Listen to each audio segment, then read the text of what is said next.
జయసుధ గారి అబ్బాయి Neha Kapoor acted as a man from frontier India, Balochistan నుంచి.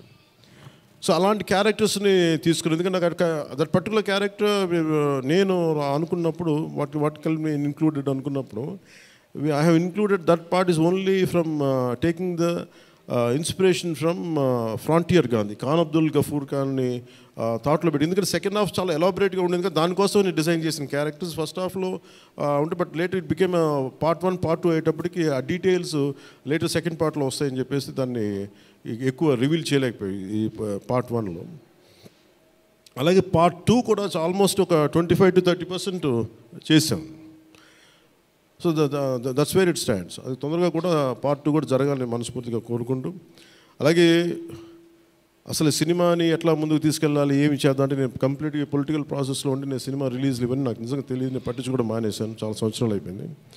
ఆ టైంలో రత్నం గారికి అండగా మైత్రి మూవీస్ నవీన్ గారు కానీ, రవి గారు కానీ, అలాగే విశ్వప్రసాద్ గారు కానీ, ఫ్యాక్టరీ మీడియా విశ్వప్రసాద్ గారు ముందుకు వచ్చి వచ్చి సహకరించినందుకు ఈ రిలీజ్కి మనస్ఫూర్తిగా వారికి నా ప్రత్యేక ధన్యవాదాలు తెలుపుకుంటా ఉన్నాను. ఎందుకంటే వారు లేకపోయిన ఉంటే ఈ రోజున డెఫినెట్లీ ఈ రిలీజ్ చాలా కష్టమయ్యేది. ఇన్స్టెడ్ ఆఫ్ నా బ్యాక్గ్రౌండ్ ఉండి నేను డిప్యూటీ సీఎంగా ఉండి, కానీ సినిమా అనేది సినిమా, ఎందుకంటే ఫైనాన్షియల్ పార్ట్ ఇవన్నీ. బట్ ఫైనల్గా I thank all the financiers for supporting us, for all the whoever is concern regarding the labs కానీ, టెక్నికల్ ఎవరికైతే ఇవాళ వాళ్ళందరికీ కూడా పేరున సహకరించినందుకు మీ అందరికీ నా హృదయపూర్వక ధన్యవాదాలు. My heartful thanks to you all. ఇది it's not about success, it's not about this, it's about conveying a thought to the public. It all depends how well public receive. ఏది చెప్తా ఉన్నాను, కొంతమంది బాయ్కాట్ చేస్తాం, నెగిటివ్ రివ్యూస్ అంటే, I said please go ahead, నాకు అసలు ఇబ్బంది లేదు.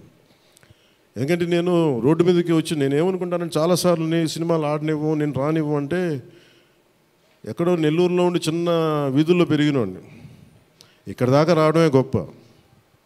అలాంటిది నా సినిమాను ఆపుతున్నాను, నేను ఎంత స్థాయికి ఎదిగానో మీరు చెప్తున్నారు. నా గురించి నాకు తెలియదు, కానీ మీరు చెప్తున్నారు నా ఎదుగుదల ఎంత.